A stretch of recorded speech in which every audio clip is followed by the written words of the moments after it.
Spoštovane gospe in gospodje, monsinjor Pirih, duhovniki, prav lep pozdrav v mojem imenu in v imenu občine Logatec.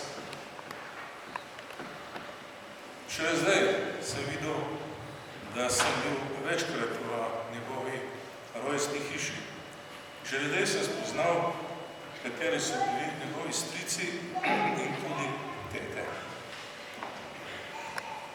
Spodajaka bi lahko primerjali z našim Trubarjem. Tudi Trubar je moral napisati abecednih in katekizem, da so lahko naši Slovenci spremljali Božji nauk v svojem jeziku in da so se lahko tudi sami učili.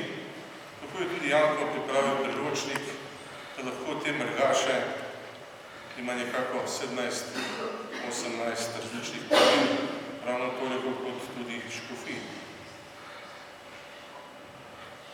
Ko sem razmišljal, kaj ljudi žene misijone, da kažejo pot ljudem do zveličanja,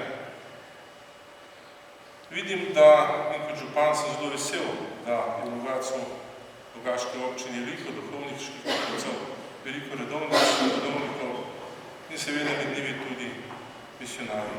Tak je bil tudi pokojni Janko Slave. Tudi mi, katoliki, čeprav lajki, bi morali biti vsak dan misionarji.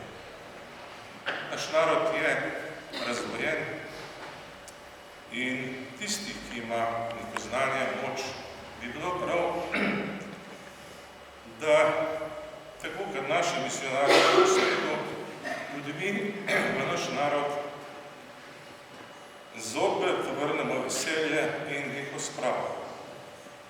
Lahko bi rekel z svedopisanskimi besedami, dobro se je sejalo, bogato žanjeno. Upam, da bo ta žetev res še obilnejša in da bomo skozi molitev in tudi skozi ljudi, kot je bil Janko Slave, prišli do tistega, ki si vsak narod želi.